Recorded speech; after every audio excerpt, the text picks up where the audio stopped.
Bonjour à tous et à toutes. Je m'appelle Antoine, je suis maker. Je fabrique des objets par moi-même et avec les autres, notamment au Rose Lab, qui est un espace de fabrication partagé à Toulouse, situé à la Cité, à Montaudran. Et je suis devenu libriste il n'y a pas si longtemps, il n'y a que 7 ans, notamment par le biais de la fabrication. Et aujourd'hui, ce qu'on va essayer de vous parler, c'est comment on peut faire librement du design à la fabrication. Je suis accompagné de Squeak, que je vais laisser se présenter. Merci. Eh bien, bonjour aussi. Donc moi, Squeak, je suis arrivé d'abord côté libriste et puis après dans la fabrication. Je suis par ailleurs bénévole côté Framasoft et donc au Rose Lab au quotidien depuis début septembre. Donc je suis un bébé maker. Mais voilà, de mon côté, j'ai aussi tout un pan culture libre qui m'intéresse et pas juste les logiciels. Voilà, donc on va parler un peu comment on mêle tout ça dans cette conférence. Et je laisse Antoine démarrer. Merci. Déjà, je sais pas, en levant la main, est-ce qu'on peut savoir qui fabrique des objets au quotidien ou a déjà fabriqué des objets? Cool. Qui sait ce qu'est un Fab Lab ou un espace du fer?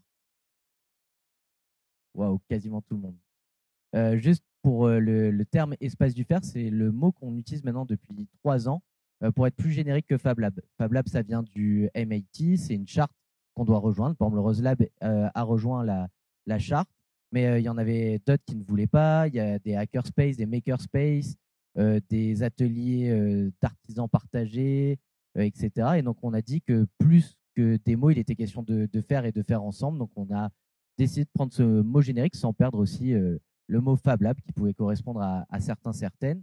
C'était un moment important qu'on a eu et aussi qui traduit autre chose, c'est qu'au tout départ, le mouvement des makers s'est vraiment constitué autour de la fabrication numérique, que je vais réexpliquer après. Et, euh, et on s'est dit, mais en fait, on fait tout le temps de la fabrication manuelle, on fait de la fabrication conventionnelle, c'est quand on est accompagné d'outils électroportatifs, et que c'était dommage de résumer Fab Lab et fabrication numérique. Et qu'on était vraiment dans l'ensemble et qu'il fallait vraiment essayer de faire autre chose. Nous, ce qu'on essaye de faire, c'est face aux grands enjeux climatiques, environnementaux, sociaux, économiques, c'est de produire et consommer différemment. Et c'est une mission quand même assez ardue, puisque pour produire et consommer différemment, il faut que les deux avancent ensemble. On ne pourra jamais changer notre production si la consommation ne change pas. Et pour consommer différemment, il faut être à minima déjà accompagné, et en plus, il faut changer la façon de produire. Et c'est ça qu'on va questionner aujourd'hui. Ça, on le fait grâce à tout un réseau. Il faut savoir que rien qu'en France, je prends que les Fab Labs, il y a plus de 600 Fab Labs en France. Ils sont tous très locaux et en même temps tous globalement connectés. Si je prends les espaces du fer au sens général, alors j'ai le chiffre pour Occitanie, mais je n'ai pas le chiffre français, on est plus de 300 lieux qui ont ce qu'on appelle de la fabrication partagée. Donc là, c'est un des autres lieux où je contribue énormément, à Lustar, dans les Hautes-Pyrénées, un village de 100 habitants, dans un bâtiment qu'on a auto-construit, où on fabrique des tiny houses, et des petites maisons roulantes. C'est aussi un espace de fabrication partagé. Et on travaille beaucoup sur la dynamique ville-campagne entre le Rose Lab et le LOL, parce que c'est le laboratoire organique de Lustar, raccourci LOL. Et l'idée, c'est vraiment de questionner nos territoires et avoir les bienfaits de la campagne, les bienfaits de la ville, essayer de reconnecter tout ça. Dans ces lieux, comment on va caractériser un espace du fer? C'est cette fabrication partagée. La fabrication partagée, c'est comment on va à un moment donné partager quelque chose pour fabriquer un objet. Ça peut être le concevoir, le fabriquer ou le réparer. Euh, on va le faire très facilement. Déjà, c'est en mutualisant souvent un parc machine et un parc outils. On va partager un lieu, on va partager des communs, on va partager des valeurs communes et tout ça autour du hardware ou de l'objet. Là arrive la fabrication numérique. La fabrication numérique, très classiquement, au tout départ, elle était plutôt comprise comme celle utilisant des machines commandées par ordinateur, par fichier, qui a permis quelque chose donc cette démocratisation, c'est au début des années 90, comme le mot Fab Lab. L'idée, c'est que tout d'un coup, n'importe qui pouvait presque tout fabriquer. Et c'était vraiment la démocratisation, c'est-à-dire que je n'avais pas besoin d'avoir des compétences dans le travail du bois pour utiliser une découpe laser et après fabriquer des objets. C'était aussi le partage de fichiers. Outre que la machine, elle est en lien avec un ordinateur, c'est aussi de la documentation. qui est ultra prégnante dans le mouvement maker, c'est celle aussi d'utiliser des fichiers qui ont été faits à d'autres et essayer de repenser comment on peut faire. Là, ce que vous voyez devant, donc c'est le lab bois du Rose Lab. On a des personnes, des adhérents, adhérentes qui collaborent ensemble autour d'un établi qu'on a pensé open source avec des designers qui sont situés à Bordeaux, au garage moderne, qui s'appelle Ublic. Juste derrière, là, au fond, vous voyez une machine, c'est ce qu'on appelle une fraiseuse numérique. C'est comme une défonceuse à main, sauf qu'elle est pilotée par un ordinateur et elle va usiner des plateaux de 2,50 m par 1,20 m. Moi, sans la fraiseuse numérique, déjà, je ne pourrais pas travailler le bois. Ça a vraiment été une machine et c'est grâce à elle après que j'ai découvert tout un tas d'autres choses que juste après, on le voit là. Et ben, il faut quand même savoir utiliser une perceuse visseuse, il faut savoir aussi des questions mécaniques, etc. Et la fabrication manuelle est toujours là. Et là, on en arrive au troisième concept que je vais vous parler, c'est la fabrication distribuée. Dans tout ça, donc entre la fabrication partagée, la fabrication numérique, j'ai oublié un point sur la fabrication numérique. Aussi, pourquoi on a étendu, c'est qu'il y a quand même des grandes questions derrière le numérique, l'inclusion, l'accessibilité, la responsabilité. La responsabilité, par exemple, est-ce qu'on doit tout documenter? Est-ce que n'importe quelle gravure qu'on fait, on doit la documenter et donc prendre de l'espace de stockage? Est-ce qu'on a tous la possibilité d'aller accéder du numérique? Et nous, on s'est rendu compte, enfin, comme tous les autres lieux qui mettaient à dispo des imprimantes 3D, des découpes laser, que ce n'était pas si évident que ça et qu'il fallait faire un accompagnement. Donc, on est beaucoup dans l'inclusion numérique et l'inclusion numérique par le faire. Donc, la fabrication distribuée, pour revenir à elle, c'est le concept global qui va tourner autour de ce que nous faisons. C'est comment on va penser à un objet, par exemple au Rose Lab, qui va répondre à un besoin extrêmement précis, qu'on va documenter, qu'on va repartager le fichier et que un peu n'importe où dans le monde, ça peut être récupéré, adapté, prolongé, amélioré et c'est redonné après au lieu. Et donc là, tout d'un coup, on peut avoir le même objet qui va avoir différentes versions, différentes utilisations, différents hacks et qui va être repartagé. Donc, le meilleur des exemples, c'est ce qui s'est passé pendant le premier confinement. Des milliers de personnes ont fabriqué des visières en impression 3D et des masques.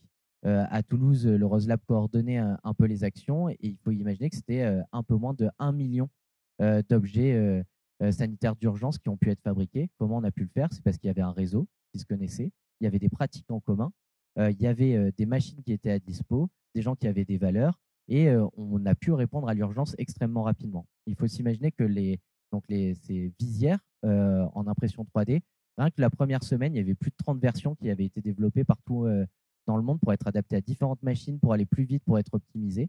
À la fin, c'était tellement devenu costaud au bout d'un mois. Je crois qu'il y avait 317 versions qu'on pouvait choisir. Ça prenait plus de temps de choisir la bonne version que l'utiliser. Mais c'est ça la force qu'on pouvait avoir. Et on avait réécrit autre chose, c'est-à-dire celle de produire différemment, mais que face à une urgence qui était celle de l'urgence sanitaire. Et toute l'idée de la fabrication distribuée, c'est celle-ci, c'est de repenser nos façons de produire et consommer. À la fois pour reconcevoir proche des territoires, proche des habitants et habitantes, réencapaciter tout le monde à savoir fabriquer, à savoir réparer, à prendre soin. C'est aussi aller voir ceux comme Squeak, dont le travail est de fabriquer des objets, de dire il faut que les objets changent dans leur façon d'être conçus pour être mieux réparés, peut-être adaptés, se poser des questions aussi sur la matière première, d'où elle vient, etc. Et surtout faire appel à tout un commun qui puisse contribuer dessus. On est constitué en groupe de travail dans 2 réseaux, le RFF Lab, à ne pas confondre avec le RFF, qui est le réseau ferré de France. Nous sommes le réseau français des Fab Labs, espaces et communautés du fer, qu'on a raccourci en RFF Lab. Et l'ANTL, l'Association nationale des tiers-lieux, où on contribue à travers différents dispositifs à penser l'objet unique, l'objet de série, entre artisans et industriels, entre le prototype, la série, sur toutes les matières. Ça va du textile au bois, le plastique recyclé, etc. On va vraiment s'intéresser à tout et avec tous les chaînons, parce qu'on a besoin de tout le monde pour changer notre façon de produire et de consommer. C'est vraiment le but que je vous ai au début. Nous, notre souhait est posé largement. On sait que ça va mettre extrêmement de temps, même si on aimerait que ça aille plus vite, parce que l'urgence, elle est là. C'est de tout changer, de mettre un peu le sbul un peu partout et dans l'idée de changer nos modes de consommation et de production pour un monde qui va mieux intégrer le collaboratif répondre aux enjeux environnementaux et à l'urgence sociale et économique où on est. Et je laisse la parole pour un premier cas concret avec Squeak. Merci. Alors, quel est le rapport entre cette image que vous voyez et ce que je vais raconter? Eh ben, tout simplement que, en tant que bébé maker, je me suis dit, bah, moi j'aimerais faire des objets un peu jolis. Et il y a des gens qui travaillent très bien et qui ont la bonne idée de travailler en licence libre. Et d'ailleurs, l'auteur est présent aujourd'hui à ce festival. Donc, David Revoy qui avait fait une BD Pepper et Carotte qui parle d'une petite sorcière et de son chat. C'est tout public, c'est très bien. Enfin, moi, voilà. Je fais partie des fans, j'essaie de rester calme. On a 4 tomes qui sont sortis en version papier. Alors, ce qu'il faut voir, c'est que ça, c'est un produit dérivé de ce qu'il fait. Puisque lui, ses productions sont des productions numériques qu'il met à disposition sur son site web. Déjà là, il y a un produit dérivé et je me suis dit, bah, moi aussi, je vais faire, vu que c'est en licence libre, je vais faire mon fork. Sauf que je suis parti à travailler plutôt sur des objets en bois. Alors, je vais montrer comment j'en suis arrivé là. Alors, ça, c'est un prototype. C'est pas encore mon produit final. Ça va pas tarder puisque je compte faire un petit marché Noël. Bref, on part de ce dessin en licence libre. Et derrière, on veut en faire une boîte en bois. Alors, tout à l'heure, Antoine parlait de sourcer le matériel. J'en parle maintenant parce que j'y pense. J'utilise du bois qui est sourcé en France. C'est pas forcément évident de trouver du bois de bonne qualité pour la gravure et qui soit plus local qu'en France. Enfin, j'ai un fournisseur qui est quand même en Occitanie. Après, il fait des plaques en Occitanie. Ensuite, lui-même, son bois vient de France. Bon. Évidemment, comme vous voyez, il y a aussi des LED. Là, malheureusement, des LED fabriqués en France, je n'ai pas trouvé. Ça existe peut-être, à voir si c'est abordable pour une petite structure comme la mienne. Bref, je suis parti de son image. Hop, pour rappel, on la remet là. Et je l'ai découpé en plusieurs couches parce que mon but, alors je ne sais pas dans quelle mesure ça se voit sur la boîte ici, mais il y a un effet de perspective puisqu'on retrouve une couche avec le dragon, une couche avec la sorcière. Voilà. Pardon, sur la boîte, c'est une autre image. Désolé, j'ai un peu mélangé les choses. Bref, par rapport à la photo précédente, on retrouve donc la sorcière sur une première couche et derrière le dragon avec le nuage et éventuellement la lune sur une couche supplémentaire. Ouais. Et puis, je suis parti d'un autre outil qui est un outil libre qui s'appelle boxes.py, donc qui est un outil en Python qui est un générateur de boîtes. Il permet de faire des boîtes de toutes sortes. C'est le principal contributeur est en Allemagne, je crois. Et puis, donc, on peut créer des générateurs de boîtes. Et donc, moi-même, j'ai créé, par exemple, ces 2 générateurs de boîtes. Ils ne sont pas encore remontés parce qu'ils ne sont pas suffisamment finalisés pour que j'envoie ma pull request. Mais c'est l'idée derrière de contribuer à ce générateur pour que d'autres personnes puissent faire les mêmes boîtes.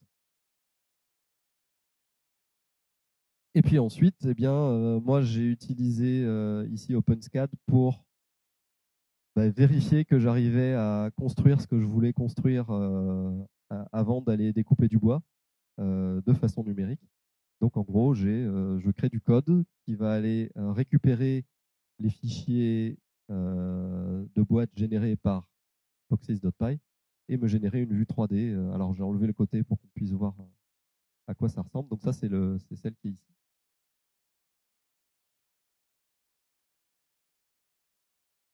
Et ensuite, on arrive au pilotage de la machine. Je vais repasser le micro à Antoine pour faire un petit état des lieux sur le pilotage des machines versus les logiciels libres. Alors déjà, pour revenir sur la question du fournisseur de bois, au Roslab, on s'est beaucoup interrogé sur d'où ça venait. Et en fait, la plupart du temps, même le bois, même s'il vient de France, il repart en Italie, parce qu'on a perdu une partie industrielle qui était faite chez nous pour la découpe de bois. Ça repart en Italie, ça revient en France pour une partie, et il y a des chances que ça reparte en Espagne avant d'être vendu en France. Et c'est quand même assez rare d'avoir du bois chez nous. Ensuite, si on questionne aussi les façons de fabriquer différemment, il faut savoir que pas tout, il faudrait s'interroger aussi d'où vient la matière première, où elle est, et comment on peut travailler plus responsable. Donc on n'est pas contre la mondialisation, mais elle est une mondialisation qui soit réfléchie, questionnée, d'où viennent les choses, et tout ça, ça prend énormément de temps. Il y a plein de paramètres qui suivent, et voilà. Alors l'électronique, comme tu le disais, Squeak, jamais, là pour le moment, il n'y a plus rien en France. Il y a des personnes qui essayent, mais ça reste extrêmement compliqué. Et après, il faudrait voir encore une fois d'où vient la matière première pour faire de l'électronique et est-ce que c'est raisonnable de réindustrialiser la France sur ces questions-là. Donc ça, c'est d'autres débats. Et si on retourne un peu sur la fabrication, là, on arrive au moment où on a utilisé que des logiciels libres. Il faut savoir, moi, par exemple, je disais, je suis devenu libriste il n'y a pas si longtemps. Au tout départ, j'ai fait pas mal de formations, mais notamment en design graphique. Moi, j'étais sur la suite Adobe. Quand on arrive avec toutes les améliorations, etc., on a appris à utiliser des outils. On nous présente Inkscape qui a maintenant beaucoup évolué. Mais au tout départ, ce n'était pas si évident que ça de changer ses habitudes. Surtout qu'en fabrication, tout va être important. Quand on va faire du vecteur, il ne faut pas qu'il y ait de coupe. Tout peut avoir un impact sur la machine. Donc, la production du fichier, il faut mieux être certaine. Sauf que maintenant, donc, Inkscape fonctionne. Il y a aussi une accessibilité qui est permise. Il faut savoir que pour utiliser un lab, c'est super, mais il y a plein de droits d'entrée. Un, il faut connaître le lieu. Deux, il faut avoir l'idée ou le projet. Il faut avoir une adhésion. Il faut avoir une formation. Et si, imaginons, on ne sait pas utiliser le logiciel de conception, on va avoir aussi une formation sur le logiciel de conception. Et après tout ça, si on arrive et on dit, bah, en plus, il faut que tu payes le logiciel, ça devient ultra compliqué. Et surtout que quand une fois on a formé, c'est sûr que la personne n'a pas trop envie de s'en autre chose. Donc nous, on ne forme que sur des outils libres et ouverts, Inkscape, FreeCAD. Qu'est-ce qu'on forme d'autre? C'est tout, je crois. Voilà ce qu'on fait. On a une phrase, on dit, pour les gens qui ne sont pas trop convaincus, on dit c'est libre et ouvert, c'est nécessaire, mais chiant. Et donc, il faut que ça soit un peu chiant, mais c'est nécessaire. Donc, allez-y. Et on ne forme que sur ça. Et c'est super, tout se passe bien pour le moment. On a des fichiers de conception libres. On a un questionnement quand même sur la matière première. On a des idées aussi de repartager l'objet qu'on peut faire, de le documenter, etc. Sauf qu'on arrive sur Lightburn. Et Lightburn, qui est le logiciel qui marche plutôt bien pour piloter une machine. Et là, c'est pas libre et ouvert. Il y en a un qui existe, c'est Laser GRBL, c'est ça? Si je ne me trompe pas, plus jamais je l'utilise. On prend, mais je ne sais combien de temps pour le paramétrer. Ça marche pas bien, c'est rageant. Sinon, après, il y a encore un. Et il tourne que sur Windows. Nous, tous nos ordis sont sur Linux, donc c'est compliqué. Juste après, il y a des machines qui vendent des logiciels propriétaires pour piloter la machine. Je pense par exemple à Trotec, qui est une machine formidable. Alors, je ne rentre même pas si elle est open hardware à l'intérieur. Ça serait un autre débat encore. Mais ils nous fournissent un logiciel qui est ultra ouf, qui s'appelle Job Control, par contre qui ne fonctionne qu'avec Trotec et qui est obligatoire pour utiliser la machine. Et donc là, on est bloqué. Donc, dans ceux qui n'ont pas des Trotec, on a trouvé un autre logiciel qui s'appelle Lightburn, qui est plutôt très cool. Il fonctionne aussi sur Linux. En tout cas, en ergonomie, il est vraiment cool. Il est facile à faire apprendre. Et par contre, il est pas open source. Et bientôt, il fonctionnera plus sous Linux. Et c'est là où on en arrive en fait au questionnement. C'est-à-dire qu'on, pour fabriquer de manière libre, on a quand même beaucoup de paramètres qui nous bloquent. Et ce lien à l'open hardware est quand même ultra compliqué. Si on rajoute à ça que même si on partage, par exemple, l'objet va être partagé en open source, je mets les bonnes licences, après, pour aller contrôler qui utilise, qui va faire son beurre dessus. Et notamment, on a quand même des plateformes comme Etsy, je ne sais pas si vous connaissez. Etsy, c'est quand même avant tout un très bon logiciel, enfin, c'est un très bon, des très bonnes personnes qui savent utiliser le numérique. Parce qu'en fait, ils analysent toutes les tendances. Ils disent, ça marche trop bien, donc je récupère le fichier qui est souvent en plus open source ou mal protégé. Je le récupère et en fait, après, c'est une production chinoise qui va revendre à moindre coût. Donc, et ça, nous, petits fabricants, fabricantes, quand on va aller attaquer, on n'aura jamais l'armée d'avocats pour faire. Est-ce qu'on aura l'information que ça a été produit, etc. Et en plus, est-ce qu'on a bien les 7 points de différence? Donc, c'est extrêmement compliqué de faire de l'open source, du libre. dans la fabrication. Néanmoins, on y croit vraiment parce qu'il y a plein de très très bonnes perspectives qu'on verra après. Revenons sur le petit cas un peu terre à terre. Les enjeux sont clairement énormes derrière. Mais le problème, c'est toujours pareil, c'est d'avoir les moyens, notamment financiers, pour développer ces logiciels. Donc voilà, là c'est l'outil Lightburn dont on parlait tout à l'heure, donc qui est pour l'instant encore fonctionnel sous Linux. Ils ont annoncé qu'à partir de la prochaine version, il n'y aurait plus de support Linux, et donc ceux qui ont une licence pourront utiliser les versions jusqu'à l'actuelle. La licence est valable à vie, mais on n'aura pas les versions suivantes. Voilà, donc au final, la petite boîte là, c'est celle qui est ici. La grande était tellement un prototype qu'elle ne tenait pas ensemble, donc je ne l'ai pas amenée. Mais ça donne un petit peu une idée de ce que ça donne. Moi, de mon côté, alors je me suis lancé d'abord avec Pepper et Carotte, parce que c'est un travail que j'aime beaucoup. Évidemment, je ne vais pas faire que du Pepper and Carotte. L'idée, c'est évidemment que mes fichiers soient partagés. Ce n'est pas encore le cas parce qu'encore une fois, je suis encore en phase de prototypage, mais ils le seront très prochainement. Donc, il y aura d'une part les fichiers pour le générateur de boîte, et d'autre part les fichiers qui définissent ces différentes couches de bois, donc la partie artistique. Donc, tout ça, ça veut dire encore passer du temps à se poser des questions. D'une part, des questions sur quelle licence j'utilise. Alors, quelle licence pour le générateur de boîte, ça c'est facile puisque ça va être intégré dans le générateur de boîte, donc GPL v3. La question, ok, j'ai utilisé ce générateur pour générer un fichier. Est-ce que ce fichier, j'en fais quelque chose? Est-ce que je dois le distribuer ou est-ce que le générateur est suffisant? Pour l'instant, moi j'ai l'impression que le générateur est suffisant, mais on pourra en discuter après si vous le souhaitez, parce que ça m'intéresse. Et ensuite, la partie artistique, là, dans le cas de Pepper et Carotte, je pars de fichiers en licence CC BY, donc avec attribution, mais pas nécessairement en licence virale. Pour d'autres projets, je pars sur du CC0, des fichiers dans la licence la plus ouverte qui soit. Moi, mon intention, c'est de mettre mes fichiers ensuite en licence CC BY SA, c'est-à-dire licence virale. Pourquoi? Parce que je tiens à ce que mes créations restent dans les communs et que d'autres personnes les utilisent, que d'autres personnes fabriquent des boîtes, que d'autres personnes vendent des boîtes et puissent en vivre, c'est cool. Et éventuellement que d'autres personnes améliorent ces boîtes et que toute la communauté puisse en profiter. Enfin bon, je pense que dans un événement tel que celui-ci, le principe des licences virales est à peu près connu de tout le monde. Est-ce qu'il y a des gens à qui ça ne parle pas? Ouais. Donc licence virale, ça veut dire que les objets dérivés devront avoir la même licence, qui oblige les dérivés à rester des objets libres, enfin objets au sens générique du terme, hein, pas forcément des objets physiques. Donc voilà, je force à rester libre. J'enferme dans le libre. Une question peut-être?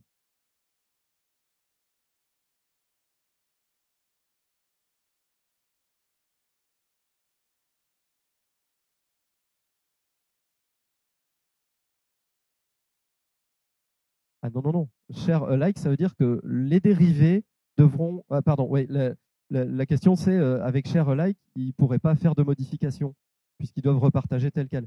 Non, ce que ça veut dire, la licence share alike, c'est que les dérivés doivent conserver la même licence. Donc en gros, justement, le dérivé doit être libre lui aussi.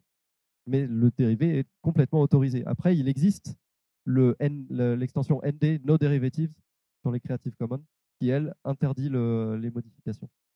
Et il y a aussi une extension NC pour No Commercial Use. Voilà. Voilà. Et donc, cette question de comment je redistribue tout ça est une question essentielle pour moi. Il y a pas mal de gens qui s'en préoccupent pas tant que ça au final et qui, à la rigueur, mettent leur fichier mais sans se poser de questions. Et donc, si on met un fichier sans se poser de questions, c'est du copyright et on n'a pas le droit de le réutiliser. Ça, tout le monde n'en a pas conscience. Et ensuite, il y a la question de la documentation, parce que documenter mon travail, ça me paraît important. Le documenter au sein du Rose Lab d'une part, mais le documenter pour toute la communauté aussi. Et c'est pareil, c'est des choses qui prennent du temps. Et tout ce temps, eh bien, à un moment, dans quelle mesure est-ce que je vais prévoir ça dans le prix de vente de mes objets? Vaste question encore que le financement de tout ce qui est libre. Je ne vais pas aller plus loin dans ce sujet pour le moment, mais il y a beaucoup à travailler là-dessus. Et donc pour continuer sur cette question-là on a vu, il y a plein de freins. Et rien que au bien même, acheter de manière différente et pour le moment encore un vrai acte de valeur. Par exemple, nous, on produit il y a une personne qui s'appelle Marie de la marque Allier qui produit des t-shirts en France et en grande partie au Rose Lab. C'est 40 € le t-shirt. On peut décomposer tout le prix et voir qu'elle se fait que très peu d'argent pour elle-même. Et on a 40 € un t-shirt blanc ou noir. Est-ce qu'on est tous en capacité actuellement de pouvoir acheter ce t-shirt-là? Pas vraiment. De plus, c'est que elle n'est pas dans l'open source, elle n'est pas dans elle est dans une forme de partage, une transmission orale, une transmission de faire ensemble, etc. Elle aide beaucoup de gens sur Toulouse et même ailleurs de la même filière. Mais par contre, on ne peut pas reproduire, il n'y a pas les patrons disponibles. Alors, on pourrait les retrouver, mais il n'y a pas ces logiques. Pareil, ça prend énormément de temps. Tu parlais de documentation, mais euh, dans le cadre du loisir, on peut prendre le temps. Donc déjà, c'est tous des process à apprendre. Il faut savoir qu'en fait, à chacune des étapes, il vaut mieux prendre directement une photo, commencer à écrire des petits bullet points pour se dire, bah voilà, je suis en train de faire telle chose. Puis après, je repasse à un autre truc, je reprends une photo. Donc c'est quand même un long processus pour bien documenter. Alors, en tout cas, dans des objets complexes, ça peut s'améliorer quand on commence, par exemple, sur les boîtes, ils commencent à avoir un grand commun. Donc là, c'est plutôt l'image ou une petite amélioration qui va changer. Donc on a fait le travail une fois. Mais quand on part dans quelque chose qui est extrêmement nouveau, là, c'est un travail extrêmement fastidieux. Si on est dans le cadre du travail, c'est comment on le réimpacte dans le prix. Donc, c'est-à-dire que la personne va devoir déjà, alors, on va parler d'un consommateur, une consommatrice euh, assez classique qui a un budget moyen classique. Elle arrive, donc déjà, elle fait le choix d'acheter plus local. Donc, elle va avoir les salaires plus hauts, les matières premières plus hautes, les réseaux de distribution plus complexes, donc un peu plus chers, etc., etc. Et donc là, on va lui faire payer en plus la documentation, lui faire payer l'apprentissage aussi de la licence. Par exemple, tout ce que tu viens d'expliquer, c'est pas si simple que ça. Et pas tout le monde en a conscience, pas tout le monde a à avoir. Et en plus, il faut surveiller tout ça, en tout cas sur l'objet. Donc, il faudrait le rajouter, la prise le coût de risque, le coût d'opportunité, etc. Et donc, en fait, on a un prix qui ne marche pas. Et donc, pour le moment, c'est des convaincus, des personnes qui vont se lancer, qui vont faire autre chose, mais au bout d'un moment, ça crée aussi de la frustration et de pourquoi on fait comme ça, etc., etc. Au bien, si après on retourne aussi aux logiciels libres, qui peuvent être parfois aussi compliqués à utiliser. Donc, en fait, c'est beaucoup de peine pour faire de l'open hardware. Et néanmoins, on y croit toujours. Et vraiment très, très fort. Et notre mouvement, il a bien avancé. Donc là, dans le groupe de travail que je vous parlais tout à l'heure, la fabrication distribuée, on a commencé à outiller ce qu'on a appelé les outilleurs de la fabrication distribuée. Outilleurs et outilleuses. En gros, on a recensé tous nos outils. Parce que quand on retourne dans un lab, par exemple, il faut savoir le gérer. Et donc souvent, on va gérer avec un logiciel. Donc on a adapté un outil qui s'appelle FAManager, qui est open source. Il y a une partie avec abonnement, une partie qu'on peut auto-héberger.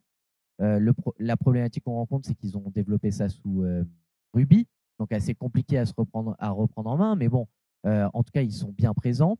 Un outil de gestion libre. La deuxième, c'est d'avoir un annuaire, une cartographie. Donc là, on est beaucoup basé sur Nextcloud. Comment on a fait sur Nextcloud? C'est d'abord les réseaux makers au sens global, donc le RFF Lab, l'Intel qui l'ont mis en place. Ils ont itéré, ils ont amélioré des choses, ils ont compris nos besoins, ils ont fait de la formation. Et maintenant, on l'a réintégré dans des lieux. Par exemple, Rose Lab, c'est comme ça qu'on a fait. On a mis Nextcloud après une expérimentation parce que nous, il y a quand même un ancrage territorial. Il faut qu'on vive, il faut que ça puisse aller. Il y a un gros changement. On passe beaucoup de temps à expliquer, etc. Donc, une fois que c'était un peu mieux paramétré, on a pu le mettre beaucoup plus facilement en place. En plus, il y a une réduction des coûts. Il faut se dire, il y a un effet d'échelle. On a encore moins de thunes quand on arrive à gérer un lieu encore plus local parce qu'on est vraiment aux prises. Il y a les machines à entretenir, il y a l'achat des machines, il y a les personnes qui vont être avec, etc. Donc, c'est des gros coûts. Donc, avec Nextcloud. Après, on a besoin d'une marketplace. mais qui nous représente mieux. Donc là, c'est un outil qu'on va développer qui s'appelle MakerNet. Un catalogue de produits et de services qui nous représente plus, parce qu'il y a eu des grandes réussites comme OpenDesk, qui est un mouvement mondial d'open source. Bon, il y avait des biais, notamment ça appartenait pas à une association ou à un commun, ça appartenait à une entreprise. Donc l'entreprise, quand elle a changé de disposition, notamment économiquement, bah, elle a fermé tous ses fichiers et elle a renvoyé ailleurs. Mais par exemple, à Toulouse, ça a donné lieu à Louis Design, qui étaient des menuisiers et menuisières qui refabriquaient ces objets. Et donc, des tables open desk, il y a quasiment une grande partie des coworking qui sont équipés et qui ont été après en plus améliorés par une communauté de communs de lieux. Donc ça a déjà fonctionné. À nous de reprendre qu'est-ce qui n'a pas marché dans cette plateforme et le remettre avec autre chose.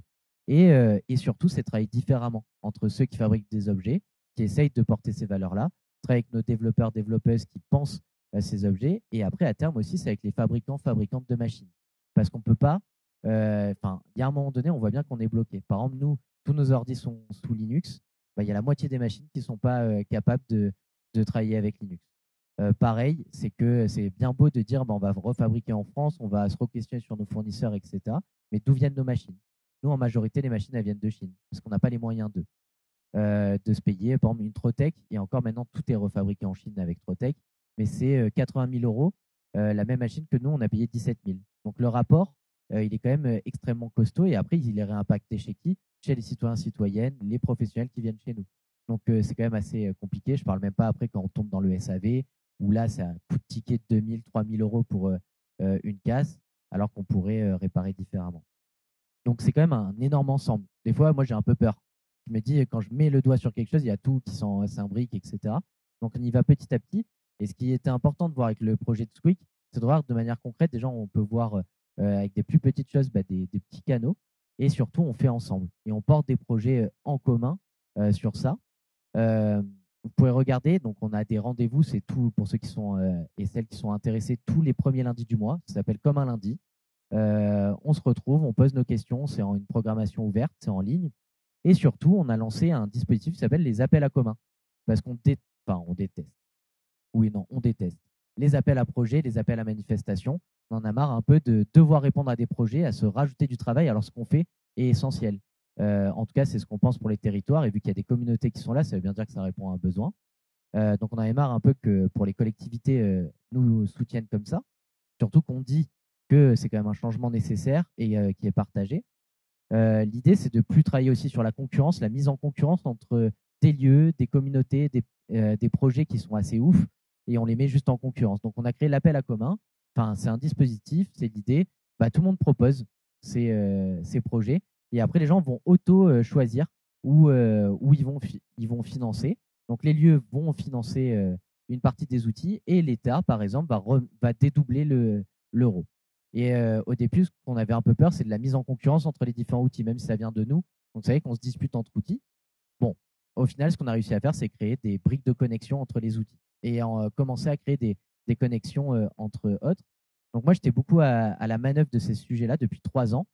C'était à la fois des gros moments de satisfaction et des gros moments de down, parce que je captais rien déjà. Quand on n'est pas développeur-développeuse, travailler sur ces questions-là, on capte, c'était dur.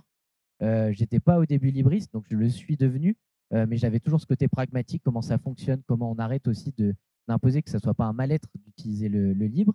Donc ça y arrive. Et là, ce que je vois, c'est que c'est assez fou ce qu'on a réussi à faire. Il y a quand même des outilleurs et outilleuses de logiciels qui travaillent ensemble. Il y a des lieux qui sont là à la fois pour financer, reposer leurs questions et utiliser ces outils. Et surtout, on a des bonnes logiques. On essaie de ne pas travailler sur la dépendance à un seul outil, comme on avait avec Fan Manager. Parce que Manager change d'idée, où il n'y a plus de développement, où il y a une trop petite communauté, ça ne va plus. Donc, par exemple, sur l'outil de gestion, on est plutôt parti sur quelque chose qui était basé sur ERP Next. Donc, grosse communauté derrière et avec un fork qui s'appelle Docos ou sinon avec Odoo. Et essayer de travailler aussi à comment adapter l'outil, mais tout le temps en étant avec une belle communauté et contribuer au commun. Tout ça, vous pourrez venir le voir aussi au Faire Festival, qui est la rencontre nationale autour de la fabrication. C'est à peu près entre 150 et 200 lieux de fabrication qui viennent de partout en France, qui se retrouvent chez nous avec une journée grand public le samedi, avec une course de robots qui s'appelle la Toulouse Robot Race, des logiciels, des machines qui sont là. c'est là où, en fait, qu'est-ce qu'on fait? Donc, déjà, on se retrouve entre professionnels du fer, qu'on soit artisan, membre d'une communauté de lab, plutôt au niveau professionnel, parce que c'est en journée, le jeudi, vendredi. Et le soir, il y a des moments un peu plus drôles, comme un défilé de mode. L'année dernière, c'était sur des jupes pour hommes. Cette année, il sera autour des salopettes et en fabrication distribuée. Il y a le Maker Comedy Club, etc. Et la journée, donc, pour revenir à ça, il y a des conférences, des animations ouvertes, des groupes de travail, etc., sur les questions qui nous animent, dont les outils de la fabrication distribuée. Et surtout, il y a les fabricants-fabricantes. On les invite déjà pour être là parce qu'on est quand même leur gagne-pain. On leur demande de financer l'événement et surtout, c'est là où on commence à hacker et à essayer de voir comment mieux travailler ensemble. Comment Mécanumérique, qui est un des plus gros fabricants de fraiseuses numériques, qui est basé à Albi, machine 100% française, quasiment à part l'électronique, mais extrêmement chère, enfin sans open source, donc pas de possibilité de réparer. Donc après, ça pose d'autres questions. La maintenance, réparer soi-même ses machines, ça peut poser plein de choses. Mettre à dispo une machine aussi, ça pose aussi d'autres questions. On les a mis en contact avec Mechanica, qui sont des fabricants de machines aussi de fraiseuses numériques en Belgique, qui eux travaillent que sur de l'open hardware. Et petit à petit, le schéma commence à fonctionner. On sait qu'il va falloir avoir du temps parce que le hardware, de toute façon, coûte extrêmement cher. C'est pour ça que quand on crée une entreprise, on dit toujours, bah, va pas fabriquer de l'objet, parce que ça va être relou, part plutôt sur du logiciel. Donc rendez-vous du 22 au 24 mai à Toulouse, chez nous. Vous pouvez aller regarder l'appel à commun. Si vraiment vous êtes chaud à nous rejoindre, venez dans le GT. On a besoin de beaucoup de monde, donc dans le groupe de travail, pour essayer d'insuffler. Ça peut être des personnes qui juste utilisent des lieux, qui sont questionnants dessus, qui ont des compétences pour développer. Et tout simplement, faisons ensemble. Voilà. Merci. On a à peu près fini la partie conférence, mais on tenait à garder du temps, je ne sais pas où on en est, on a 20 minutes, pour pouvoir échanger. Donc, je ne sais pas s'il y a des questions ou des remarques. Ouais.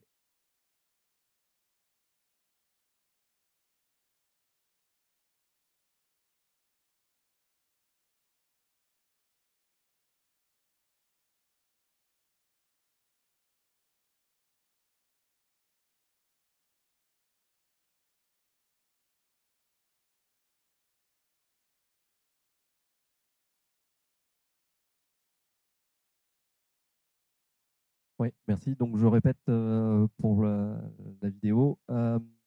C'était une remarque pour mettre en avant les licences open hardware du CERN, qui notamment mettent bien la séparation entre les parties matériel, logiciel, documentation. Et effectivement, j'ai jeté un œil.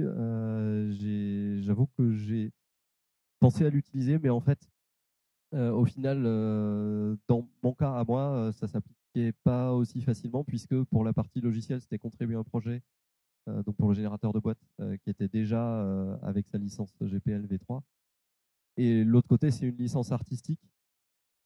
Et typiquement, si je travaille avec une matière première, si je puis dire, des sources en licence CC by SA, eh ben, je ne peux pas mettre de la licence OHL parce qu'elles ne sont pas compatibles. Voilà. Mais si je pars sur de la CC BY ou de la CC0, là, effectivement, je pourrais passer sur de la licence CERN. Il y a aussi un projet qui a pas mal documenté sur tout ce qui est les licences autour de la fabrication, c'est la Forge des possibles, ou connecté au projet Maker Nord-Sud, donc qui font du lien entre l'Afrique et la France. Et la personne, c'est Hugo Biwan, avait fait un gros travail de sourcer et mettre en ressourcerie ouverte où on pouvait avoir des informations. Donc il n'y a pas de choix de même, mais il y a une grande partie aussi des licences qui peuvent être utilisées. Je vais juste compléter un tout petit point. En droit français, l'équivalent de la CC by SA, on a la licence art libre qui est compatible avec la CC by SA, donc on peut faire une double licence CC by SA et art libre. Voilà. Il y a d'autres questions?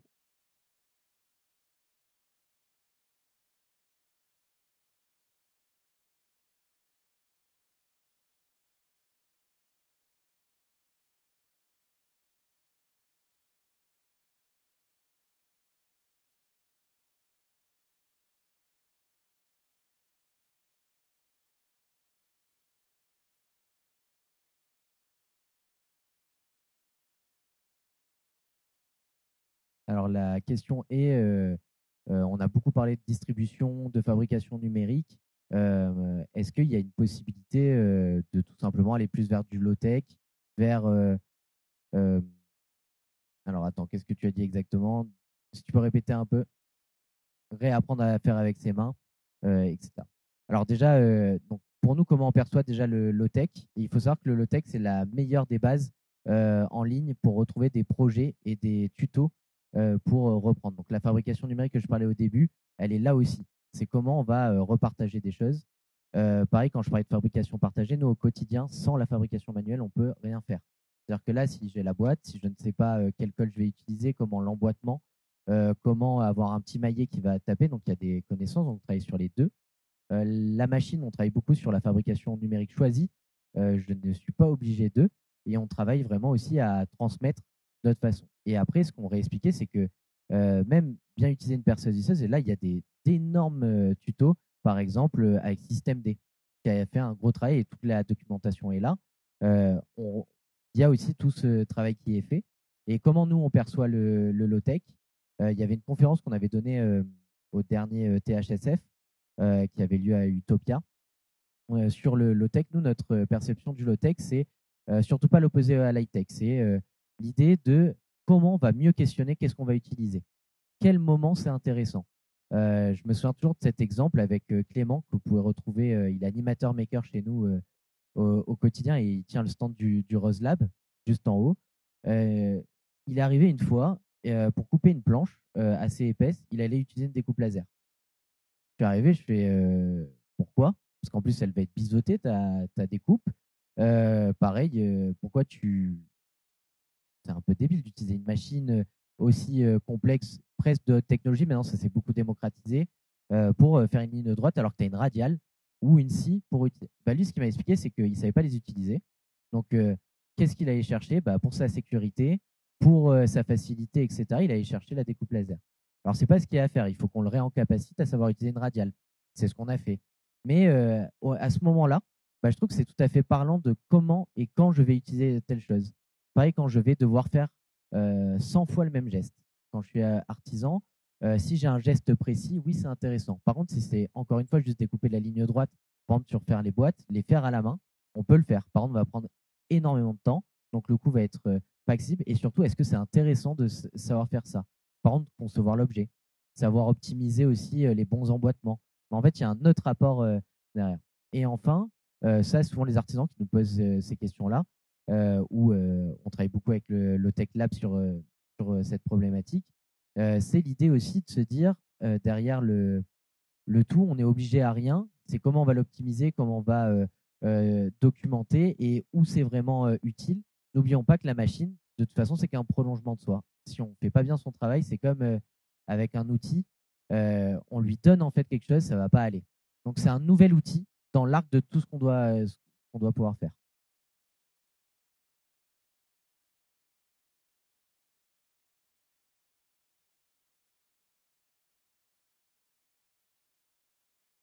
Oui, oui, pardon. Est-ce qu'il y a un autre projet pour Lightburn? En tout cas, il y a un vrai désir. Et il y a vraiment des questionnements. En plus, en ce moment, sur l'open hardware, on se prend que des taquets Fusion 360 qui, certes, est propriétaire, mais était ultra fonctionnel pour expliquer aux gens. Parce que pareil, aller sur FreeCAD, là, pour le coup, c'est vraiment extrêmement compliqué. On a un de nos collègues ingénieurs qui s'appelle Barbatroni, qui est fan manager d'un lab dans le nord de la France, à Amiens. Il a changé au moment du passage de Autodesk de ses changements. Il est parti sur FreeCAD, 1 an d'apprentissage alors qu'il avait toutes les compétences pour bien fabriquer les roboticiens. C'est quand même assez chaud. Fusion décide tout d'un coup de tout changer, plus de licence gratuite pour les lieux. Là encore, cherche à négocier. Bah, c'est ultra compliqué. Et pour Lightburn, c'est un peu pareil. C'est quelle énergie, quels moyens on peut avoir pour ça. Donc, on peut discuter de l'idée de mutualiser. Mais en fait, tout est un. Il y a quand même, on a créé des boucles de schémas pas bons. Ça veut dire qu'on a des lieux qui sont extrêmement cool, qui répondent à des besoins de territoire. Des fois, ils sont gérés par des collectivités, par des assos. Je vais rappeler le Rose Lab, c'est une association qui a un bâtiment presque mis à disposition de la région. Et on travaille en fait comme sur des boucles où tout ça, on est presque, on est dans le commun. On a peu de moyens. Alors à nous de travailler aussi pour avoir plus de moyens, etc. Et que même on soit mieux soutenu.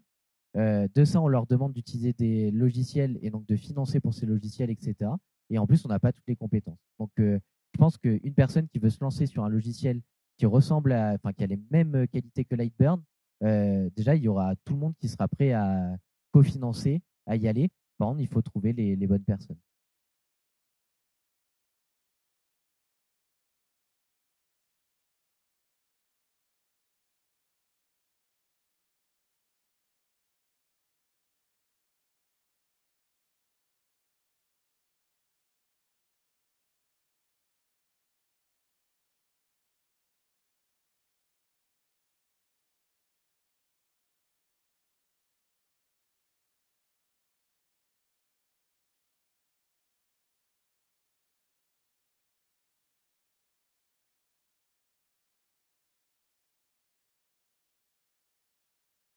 OpenSCAD.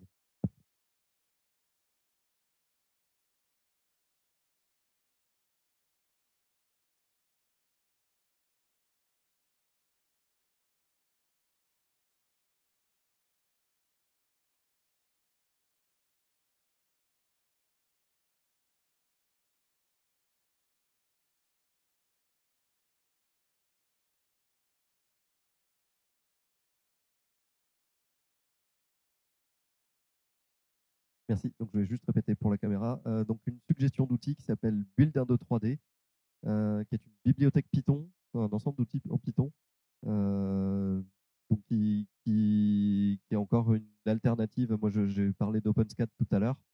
Donc, OpenSCAD, l'idée, c'est qu'on va utiliser du code pour décrire notre objet. Donc, on va dire, fais-moi un cube au sens large, donc un parallélépipède de telle dimension à tel endroit, tourné de tel angle. Et puis, soustrais-moi un cône de telle taille à tel endroit, etc. On va construire nos objets comme ça. Je ne sais pas si Build 3D fonctionne un peu de la même façon ou.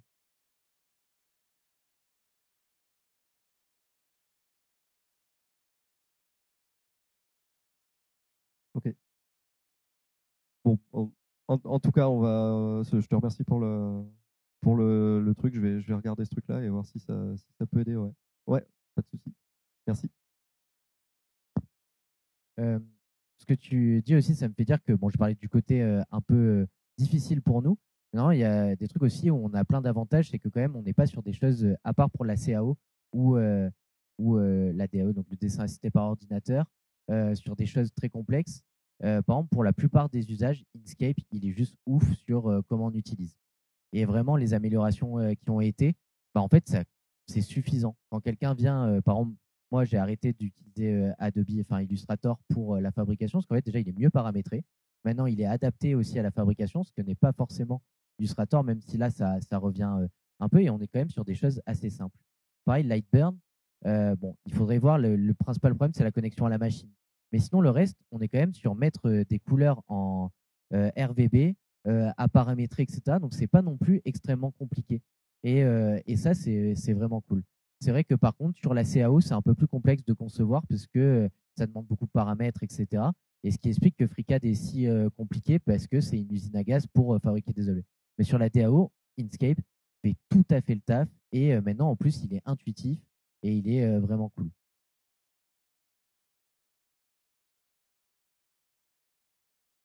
Attends, ça dérange si je donne le micro pour dire au moins on n'aura pas besoin de répéter.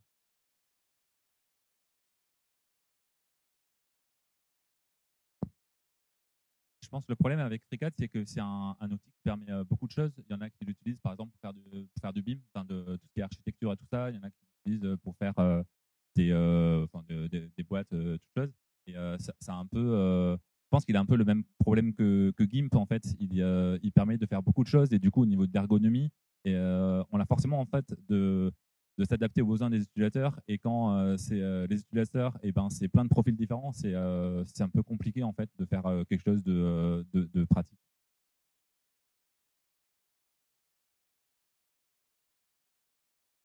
Merci.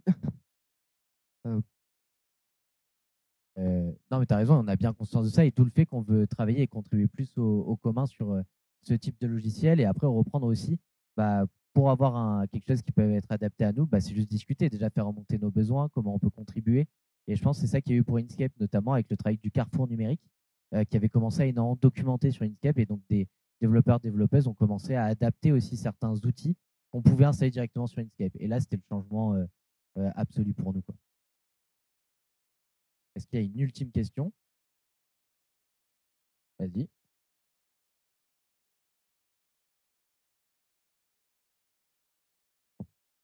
Effectivement, tu m'as pas satisfait avec ta réponse tout à l'heure sur le low-tech.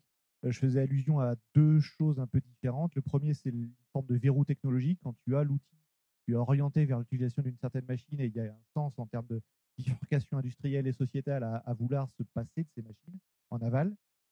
Et la deuxième chose, c'est des modes de partage différents, tels que, je ne sais pas si vous connaissez l'atelier paysan, par exemple, qui partagent leur plan d'une façon différente et qui vont essaimer au milieu de leurs clients, en fait, hein, agriculteurs, paysans, et donc ils vont faire avec, vont inventer avec, avec les besoins. Voilà, je faisais allusion à ces deux trucs et voilà. Je ne sais pas si tu as des commentaires ou des questions là-dessus. Yes, j'avais mal saisi le tout, mais donc sur la question de l'atelier paysan fait partie en fait des espaces du fer, et donc on travaille avec eux et font partie aussi de pas mal de choses. Là, ce que tu rappelais, c'est aussi l'ancrage territorial de nos lieux. Et en fait, on passe beaucoup de temps à juste transmettre, donc transmettre différemment l'apprentissage par le faire, par le droit à l'erreur, enfin tous les concepts qu'on peut porter, et aussi co-penser différemment et se reposer la question. Et donc, ce que je disais aussi, c'est comment on se repose les questions. D'un coup, on arrive, il y a tel ou tel besoin, on va comprendre la personne qui est avec nous et on va. Donc, il y a différentes stratégies. Il y a certains de nos lieux qui sont extrêmement militants, qui disent non, je ne veux même pas discuter avec les industriels ou quelqu'un qui ne veut pas faire l'effort de changer. Nous, au Rose Lab, on est plutôt sur la voie de l'inclusion et on dit on va partager peut-être que 20%. Par contre, on va vous annoncer tout de suite que notre objectif, c'est de vous changer à la fin. Alors, ça va mettre du temps. Après, on comprend les problématiques qu'il y a derrière. Il y a des emplois, il y a toutes les questions de opérateurs. Mais on va commencer à vous expliquer. Et on va toujours déjà vous en capaciter à avoir l'information. Après, vous faites ce que vous voulez. Mais vous avez déjà eu, première étape, l'information. Et on va essayer, malgré tout, de vous convaincre. Et donc, de vous convaincre aussi avec des arguments. Et on va prendre le temps de, et après, vraiment, vous ne voulez pas, et on va quand même vous accompagner. Et c'est ça, mais l'idée, elle germe. Et en plus, on va vous montrer tous les avantages. Donc, oui, il y a toutes ces questions-là. Et après, sur la question low-tech que tu posais au tout début, ce que je disais sur la machine choisie. En gros, il faut se poser la question de d'où viennent les choses, comment elles sont faites, comment on va utiliser, quel est le moyen le plus rapide et le plus certain d'avoir une solution durable. Et ça, c'est toutes les questions qu'on se pose derrière l'objet. Par contre, voilà, c'est un cheminement énorme. C'est des réflexions énormes. Par exemple, avant, je ne me posais pas du tout la question des composants et de comment les composants étaient conçus électroniquement. Et c'est en parlant avec quelqu'un qui vient souvent au lab sur les matériaux, un chercheur, que là, je me suis rendu compte de tout le truc et ça m'a fait exploser encore plus le cerveau. Je me suis dit, si en plus je me rajoute ça, je suis bien dans la merde. Mais néanmoins, c'est des réflexions long cours et il faut les documenter, les poser et avancer petit à petit. Peut-être que j'ai appris aussi, c'est voilà, et si on travaille sur tel sujet, là il y a ça, et voilà, et après il y a quelqu'un qui va lui avoir plus de temps sur travailler sur tel sujet, on va le documenter et à un moment donné, on va réfléchir pas à pas. Mais c'est vraiment, il faut un changement de société profond. C'est ça que je disais au début sur le changement de production et de consommation. Pareil, s'il n'y a pas les pouvoirs publics qui s'en mêlent, ça va être compliqué parce qu'il faut soutenir. Et il faut soutenir aussi, par exemple, si Méca Numérique, j'arrive et je lui dis, voilà, maintenant tes machines là qui ne sont pas open source, l'État, avec nos impôts, on dit que c'est plus possible. Bam, on te redonne les fonds. Par contre, il va falloir nous dire comment est calculé ton prix. Pourquoi en fait tu es si cher. Tu nous expliques et après on va voir parce qu'en fait tu payes correctement les personnes. Donc ça, on est tout à fait d'accord. Et en Chine, on remonte les salaires aussi. La question, c'est de la nouvelle mondialisation. Si on change ça, là, d'un coup, on repose des questions. Qu'est-ce qui peut être produit en Chine qui est plus logique, etc. Donc, on a besoin des pouvoirs publics. On a besoin aussi des consommateurs, consommatrices, et on l'est tous. Comment on va consommer différemment et surtout comment on va rendre ça accessible. Et donc, c'est en produisant différemment. Et ça, il y a plein de stratégies petit à petit. Parler de résilience pas mal, mais dans le sens des soucis que vous avez avec vos chaînes d'outillage, tel logiciel il ne va plus fonctionner sur, etc. Là, j'insiste un peu sur l'aval, c'est-à-dire que ton outil, sa réparation, l'outil que tu as créé et que tu veux vendre, lui, s'il a une puce électronique faite en Chine, eh ben, il n'est pas réparable. Il n'est pas réparable ici, avec les outils que tu as toi. Voilà. C'est cette notion-là aussi qu'il faudrait arriver à mettre dans ta conception. Et du coup, pour concevoir, bref, ça enchaîne plein de trucs. On pourra continuer la question sur le stand ou venir au Rose Lab ou dans n'importe quel lieu de fabrication partagée. Tu as regardé Bamboo Lab, les nouvelles imprimantes 3D, révolution technique basée sur l'open source, Prusa, et maintenant c'est devenu inconsommable. C'est-à-dire qu'au bout d'un an, on ne sait pas les réparer. Donc ils espèrent ils veulent donner de l'argent plutôt au Fab Lab pour qu'on devienne le SAV. Mais en fait, on ne pourra jamais parce qu'on ne sait pas où sont les pièces, on ne sait pas comment elles sont faites. Néanmoins, quand on regarde aussi la Chine, il y a des questions. Ils se copient tous entre eux. Donc en fait, on a un parc de pièces détachées énorme. Donc c'est des vraies grosses réflexions à avoir. Et voilà, venez en discuter avec nous. Et merci beaucoup pour votre écoute. C'était un plaisir d'être là.